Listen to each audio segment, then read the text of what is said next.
हाय greetings everyone. आज की इस वीडियो में हम बात करेंगे इग्नू में अगर आपने जनवरी 2024 सेशन में एडमिशन लिया है। अब एडमिशन लेने के बाद आगे का क्या प्रोसीजर है, आपके exams, assignment, exam form, classes, ये सब चीज़ें क्या होगा, कैसे लगेगा। Let's start the video. देखिए, इग्नू के अंदर इन जनरल दो तरह के कोर्स होते हैं। मैं सभी लेवल के कोर्सेज की बात कर रहा हूँ, UG, PG, certificate, diploma. In general दो कैटेगरी में मैंने कोर्सेज को डिवाइड करा है। एक कैटेगरी वो है जिसके एग्जाम्स एनुअल मोड में होते हैं, और दूसरी कैटेगरी वो है जिनके एग्जाम सेमेस्टर मोड में होते हैं। जनरली इग्नू के अंदर 90% से ज़्यादा कोर्सेज ऐसे हैं जिनके एग्जाम एनुअल ही होते हैं, और कुछ कोर्सेज ऐसे हैं जिनके एग्जाम सेमेस्टर बेस में होते हैं। और जो ऐसे कोर्सेज जिनके एग्जाम सेमेस्टर बेस में होते हैं, उनके एग्जाम भी अगर आप चाहो तो एनुअल मोड में दे सकते हो। राइट, पहले तो ये चीज़ समझो, और थोड़ा सा मोटा मोटा ये समझ लो कि यार सेमेस्टर बेस्ड प्रोग्राम कौन कौन से होते हैं। जनरली बीसीए हो गया आपका यूजी लेवल पर, और इसके अलावा पीजी लेवल पर एमसीए हो गया, आपका एमकॉम हो गया, एमबीए हो गया। ये कुछ प्रोग्राम स्पेसिफिकली इग्नू में ऐसे होते हैं जो सेमेस्टर वाइज में रहते हैं, और बाकी सारे प्रोग्राम एनुअल वाइज में रहते हैं। और हाँ, जो प्रोग्राम ऐसे हैं जो 6 महीने का प्रोग्राम है, लाइक सर्टिफिकेट प्रोग्राम, वो तो ऑब्वियस सी बात है यार, सेमेस्टर बेस में उसका एग्जाम होगा क्योंकि 6 महीने में वो हो जाएगा। तो पहले तो ये एग्जाम का मोड समझ लो। अब आपने ये चीज़ समझ ली, अब हम आगे बढ़ते हैं वीडियो में। सबसे पहले हम बात करते हैं आप लोगों के असाइनमेंट की। असाइनमेंट जो है इग्नू का बहुत क्रूशियल पार्ट है दोस्तों। 30 से 35% वेटेज आपका असाइनमेंट का होता है। असाइनमेंट आपका कोर्स जिस भी मीडियम में ऑफर किया जाता है, दोनों में से किसी भी मीडियम में आप असाइनमेंट बना सकते हो, irrespective of your chosen medium at the time of admission form. अब दूसरा सवाल ये आता है, असाइनमेंट हमको मिलेगा किसे और सबमिट कब करना है, कैसे करना है, कहाँ करना है। असाइनमेंट के क्वेश्चन पेपर आपको वेबसाइट पर मिल जाएंगे। कुछ कोर्सेज हैं जिनके पेपर अवेलेबल होंगे, कुछ कोर्सेज के पेपर आने वाले टाइम में अवेलेबल हो जाएंगे। लिंक आपको डिस्क्रिप्शन बॉक्स में मिल जाएगा, वहां पर जाकर आप असाइनमेंट का क्वेश्चन पेपर डाउनलोड करके उसको बनाना शुरू कर सकते हो। कुछ नए प्रोग्राम इग्नू में इस बार से इम्प्लीमेंट हुए हैं, लाइक कुछ प्रोग्राम का स्ट्रक्चर चेंज हुआ है, जैसे बीए हो गया, बीएससी हो गया, बीकॉम हो गया। बीए के कुछ मेजर प्रोग्राम्स आए हैं, इनके असाइनमेंट अभी नहीं आए होंगे, थोड़ा सा इंतजार कर लीजिएगा। बाकी एमए के असाइनमेंट मेरे हिसाब से अवेलेबल होंगे वेबसाइट पर, आप उसको डाउनलोड करके बनाना शुरू कर सकते हो। ठीक है, तो क्वेश्चन पेपर वहां से मिलेगा आपको। अब ये जो असाइनमेंट है सबमिट कब होंगे, अब जो मैंने शुरू में बात कही थी एनुअल और सेमेस्टर की, उसको समझिए। जो बच्चे एनुअली कोर्स में एनरोल हैं जनवरी 2024 सेशन में, उनके जो असाइनमेंट है वो सितंबर से सबमिट होना शुरू होंगे, जो कि अराउंड अक्टूबर नवंबर तक चलेंगे। और जो बच्चे सेमेस्टर बेस्ड कोर्स में एनरोल हैं, उनके असाइनमेंट मार्च अप्रैल में सबमिट होंगे इग्नू के। जी, अलग बात है अगर आप सेमेस्टर बेस में एग्जाम नहीं देना चाह रहे हो, एनुअली देने जा रहे हो, तो आप भी सितंबर में असाइनमेंट सबमिट कर सकते हो।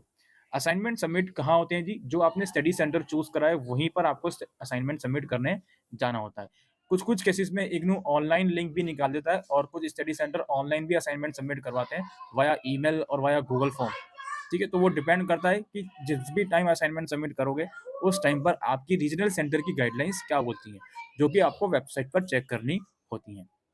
और लास्टली एक चीज़ और समझ लो असाइनमेंट की, कि भाई असाइनमेंट आप जब भी बनाना बैठो, तो उसका क्वेश्चन पेपर आप डाउनलोड करो तो ये ज़रूर चेक कर लेना कि आपने जिस सेशन में इनरोल करा है वो क्वेश्चन पेपर उसी सेशन का हो, या फिर जिस सेशन में आप एग्जाम में अपियर होने वाले हो उस सेशन तक वो क्वेश्चन पेपर वैलिड हो। खासकर वो बच्चे जो सेमेस्टर बेस में लेकिन अपना एग्जाम एनुअली देना चाहते हैं, असाइनमेंट भी एनुअल ही देना चाहते हैं। राइट, तो ये चीज़ें आप ज़रूर से चेक कर लीजिएगा। तो ये तो असाइनमेंट की बात हो गई। अब हम आ जाते हैं एग्जाम्स पर। एग्जाम्स के लिए भी अगेन आपको एनुअल और सेमेस्टर का सिस्टम सिंपल सा समझना है। जो बच्चे सेमेस्टर वाइज कोर्स में इनरोल हैं, like certificate programme, MCom, MBA, BCA या एमबीए, इनके सेमेस्टर 1 के एग्जाम जून में हो जाएंगे। और जो बच्चे एनुअल बेस में इनरोल हैं, उनके जो एग्जाम है दिसंबर 2024 में कंडक्ट होंगे। एग्जाम से कुछ टाइम पहले, लगभग 2 महीने पहले एग्जाम फॉर्म रिलीज होता है, उसमें एग्जाम फीस जाती है, एग्जाम सेंटर आपको सेलेक्ट करना होता है। एग्जाम फीस अराउंड 200 रुपये पर सब्जेक्ट के हिसाब से आपको देनी होती है। ठीक है, एडमिशन फीस अलग होती है इग्नू में, एग्जाम फीस अलग होती है। और एग्जाम फीस जैसे अगर आप जून में अपियर होने वाले हो तो मार्च के अराउंड एग्जाम फॉर्म निकल जाता है, और अगर आप दिसंबर में अपियर होने वाले हो तो सितंबर के अराउंड एग्जाम फॉर्म निकल जाता है। एक चीज़ और एग्जाम से रिलेटेड मैं बताना चाहता हूँ आपको। आप जब इग्नू में एडमिशन लेते हो तो एक स्टडी सेंटर चूज करते हो। अब आप दिल्ली के अंदर एडमिशन ले रहे हो, यूपी में, बिहार में, जयपुर में, कहीं पर भी। लेकिन जब एग्जाम फॉर्म निकलते हैं तो आप कहीं पर भी ऑल ओवर इंडिया जितने भी एग्जाम सेंटर इग्नू अलॉट करता है, वहां से कोई सा भी एग्जाम सेंटर चूज करके एग्जाम दे सकते हो। लाइक आपका एडमिशन यहाँ दिल्ली का है, होम टाउन आपका बिहार का है, एग्जाम टाइम पर आप बिहार में हो, दिल्ली में नहीं हो, तो आप बिहार में भी एग्जाम सेंटर चूज कर सकते हो। एक कंडीशन सिर्फ ये होती है कि एग्जाम फॉर्म के टाइम पर जितना जल्दी फॉर्म भरोगे उतना ज़्यादा चांस होते हैं कि आपको वही सेंटर अलॉट हो। ये हो गई एग्ज़ाम्स की बात। असाइनमेंट एग्ज़ाम्स की बात हो गई, अब आते हैं अपनी क्लासेस के ऊपर। क्लासेस का क्या कहानी है जी? देखिए, सबसे पहले तो क्लासेस मैंडेटरी इग्नू में होती नहीं है। कुछ प्रैक्टिकल वगैरह की क्लासेस होती हैं जो मैंडेटरी होती हैं, क्योंकि ऑब्वियसली प्रैक्टिकल लोगे तभी दे पाओगे प्रैक्टिकल्स वगैरह। साइंस के कुछ सब्जेक्ट्स होते हैं अदरवाइज़। तो क्लासेस कब शुरू होती हैं? देखिए, क्लासेस अगर आप सेमेस्टर वाइज़ कोर्स में एनरोल हो, तो आपको मार्च या अप्रैल में क्लासेस देखने को मिल जाएँगी उस पर्टिकुलर सेमेस्टर की। लेकिन अगर आप एनुअल वाइज़ कोर्स में एनरोल हो, तो आपको जो क्लासेस वगैरह हैं, वो अराउंड जुलाई के बाद अगस्त या सितंबर में आपको देखने को मिलेंगी। आपको ईमेल वगैरह आता है क्लासेस का, तो बी वेरी केयरफुल। जो आपने ईमेल इग्नू के अंदर रजिस्टर्ड करी है, वो ईमेल आपका एक्टिव होना चाहिए। उस पर आप बिल्कुल देखते रहो कि हाँ जी, यहाँ पर मुझे क्लासेस की जानकारी मिलेगी। और ना जो भी आपने रीजनल सेंटर डिसाइड करा है, उसकी वेबसाइट भी आप चेक कर सकते हो काउंसलिंग सेशन का शेड्यूल देखने के लिए। इन जनरल काउंसलिंग बोला जाता है इग्नू के अंदर क्लासेस को, ठीक है? इंडक्शन मीटिंग होती है शुरू में, जो जो आपका फर्स्ट टाइम जो क्लासेस वगैरह होती हैं, उसकी सारी इन्फॉर्मेशन देने के लिए, तो उसको इंडक्शन मीटिंग भी सम टाइम बोला जाता है, राइट? ये क्लासेस की इसी टाइम पर आपको इन्फॉर्मेशन मिलेगी जो मैंने आपको बताया। अब यहाँ पे कुछ चीज़ें आपको समझनी है इग्नू से रिलेटेड। देखिए, आपने एडमिशन फॉर्म भरा है। एडमिशन फॉर्म भरने के बाद अगर आपने स्टडी मटेरियल हार्ड कॉपी में चूज़ किया है, तो वो स्टडी मटेरियल आपका मोस्ट ऑफ द केसेस में आपके घर पर पोस्ट कर दिया जाता है, बाय पोस्ट भेज दिया जाता है, पार्सल कर दिया जाता है। लेकिन कुछ-कुछ केसेस में बच्चों को स्टडी मटेरियल घर पे नहीं मिलता। तो फिर ऐसी कंडीशन में आपको इग्नू के मेन हेडक्वार्टर जो कि साकेत न्यू दिल्ली में है, वहाँ जाकर अपना मटेरियल परचेज़ करना पड़ता है। इग्नू का स्टडी मटेरियल स्टेटस चेक करने के लिए इग्नू की वेबसाइट पर एक अलग से लिंक आता है, वहाँ जाकर आप स्टडी मटेरियल का स्टेटस चेक कर सकते हो। ठीक है? अच्छा, और अगर स्टडी मटेरियल काफ़ी टाइम तक नहीं आ पाता, आपने एडमिशन ले लिया, अब मैं थोड़ा-सा एक्सपेक्टेड टाइम बता दूँ, चूँकि हम जनवरी सेशन की बात कर रहे हैं, तो सेमेस्टर बेस्ड प्रोग्राम है तो यार अप्रैल तक आपको मिल जाना चाहिए, और एनुअल बेस्ड प्रोग्राम है तो यार वही अपना जुलाई तक आपको मिल जाना चाहिए। अगर नहीं मिलता इतने टाइम तक भी, तो आप इग्नू का हेडक्वार्टर में कॉन्टैक्ट कीजिए अपने आईडी कार्ड को लेकर, वहाँ आपको स्टडी मटेरियल मिल जाएगा। और वहीं आपने डिजिटल फॉर्म में चूज़ किया है 15% डिस्काउंट के साथ, तब तो आपको नहीं मिलेगा, ऑनलाइन ही डाउनलोड करना पड़ेगा। इसके बाद हम बात करते हैं आपके स्टडी सेंटर की, कुछ स्पेसिफिक मैं बात करना चाहता हूँ। देखिए, कई बार क्या होता है, जो आप एडमिशन फॉर्म भरते हो, जो आप स्टडी सेंटर्स चूज़ करते हो, वो study centre IGNOU in future में जाकर चेंज कर देता है। जब क्लासेस शुरू करने वाला होता है या फिर क्लासेस शुरू करने से पहले इग्नू एक आपको कन्फर्मेशन ईमेल भेजता है कि आपका स्टडी सेंटर ये है, तो उसमें इग्नू स्टडी सेंटर आपका चेंज कर देता है। तो ऐसी सिचुएशन में कोई स्ट्रेस या टेंशन नहीं लेनी कि ये क्या हो गया, मैंने तो माता सुंदरी चूज़ किया था, मुझे श्यामलाल मिल गया, या मैंने तो हंसराज चूज़ किया था, मुझे आर्यभट्टा कॉलेज मिल गया। तो इग्नू कुछ चीज़ें को सेटल करने के लिए ये सब काम करता है कि वो स्टडी सेंटर अपने आप ही चेंज कर देगा। और ऐसा नहीं है कि नॉर्थ से साउथ में पहुँचा दिया या ईस्ट से वेस्ट में पहुँचा दिया, ऐसा नहीं होता।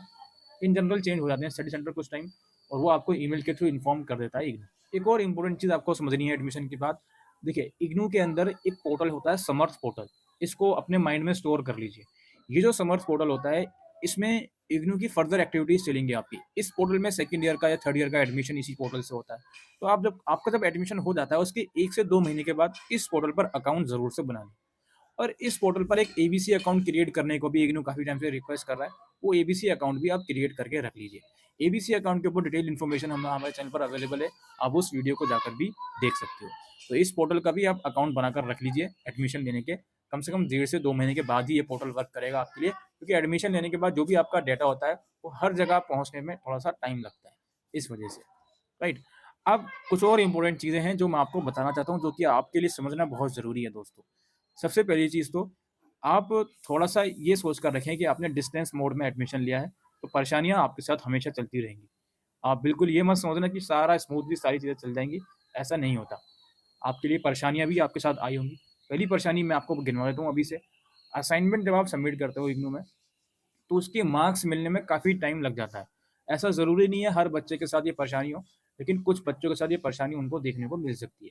लाइक असाइनमेंट आपने सबमिट किए, बट मार्क्स जो हैं वो काफ़ी टाइम में आपको दिए जा रहे हैं। मैं ऐसे पर्सन्स को जानता हूँ, असाइनमेंट सबमिट करे हुए उनको लगभग 8-9 महीने हो जाते हैं। कुछ कुछ उसका स्टेटस पता ही नहीं लगता कि हमारे मार्क्स कितने हैं। तो ये परेशानी आपको देखने को मिल सकती है। सेकंड थिंग इसकी, आपने पेपर बहुत अच्छा किया है। आप क्लेम करोगे सर बहुत अच्छा पेपर हुआ था, लेकिन इग्नू आपको फ़ेल कर देगा जी। जो सच्चाई है वो आपके सामने रखनी चाहिए। मैं बिल्कुल इस तरह की बात नहीं करता तसल्ली वाली कि आओ एडमिशन लो, एडमिशन लो। जो रियलिटी है वो आपके सामने रखनी चाहिए। तो आप अपने कुछ सीनियर से भी पूछ सकते हो कि हाँ, ये गड़बड़ होती है इग्नू में कि पेपर उनका बहुत अच्छा जाता है, बट मार्क्स उनको एक्सपेक्टेशन के अकॉर्डिंग नहीं मिलते और कई बार वो कंप्लेन करते हैं कि उन्हें फेल कर दिया। तो ये थोड़ा-सा आपको समझना पड़ेगा। और इग्नू का जब रिज़ल्ट डिक्लेयर होता है, तो वो फेज़ मैनर में होता है। जैसे आप अगर मान लेते हैं आपने ग्रेजुएशन करी है किसी दूसरी यूनिवर्सिटी से, तो आपने एग्ज़ाम दिए, एग्ज़ाम के बाद रिज़ल्ट डिक्लेयर होता है जिस दिन, उस दिन सभी बच्चों का, सभी कोर्सेज़ का रिज़ल्ट आ जाता है। इग्नू में जनरली ऐसा नहीं होता। जब आप एग्ज़ाम देते हो, तो उसके कुछ टाइम के बाद फेज़ मैनर में रिज़ल्ट डिक्लेयर होना शुरू होता है। जैसे आपने 4 सब्जेक्ट्स के एग्ज़ाम दिए, तो 2 का रिज़ल्ट अभी आएगा, 2 का रिज़ल्ट 1 हफ्ते बाद आ रहा है। इस तरीके से रिज़ल्ट की प्रक्रिया इग्नू के अंदर चलती है। लेकिन हाँ, ये है कि रिज़ल्ट आ जल्दी आता है। थ्योरी एग्जाम का रिजल्ट एटलीस्ट वहाँ जल्दी आ जाता है एज़ कम्पेयर टू दूसरी यूनिवर्सिटी से अगर आप कंपेयर करोगे तो। ठीक है जी? तो यही कुछ स्टूडेंट्स की डिमांड, कुछ क्वेरीज़ आ रही हैं और जो भी ऐसे बच्चे जिन्होंने नए कोर्स में एनरोल करा है, लाइक जो 4 ईयर अंडर ग्रेजुएट प्रोग्राम है या मास्टर्स लेवल पर भी कुछ नए प्रोग्राम इन्होंने लॉन्च किए थे, उनको थोड़ा-सा टाइम लगेगा सेटल होने में, थोड़ी-सी प्रॉब्लम ज़्यादा होगी उनके साथ, स्टडी मटेरियल को की बात करें या फिर क्लासेस की इवन बात करें या असाइनमेंट के क्वेश्चन पेपर की बात करें, थोड़ी-सी परेशानी उनको ज़रूर से देखने को इस सेशन में मिल सकती है, राइट? तो यही इन्फॉर्मेशन थी दोस्तों, इग्नू के एडमिशन के बाद क्या करें जनवरी 2024 सेशन के लिए। आई होप ये वीडियो आपको यूज़फुल लगी हो, तो वीडियो को शेयर कीजिएगा। Thank you.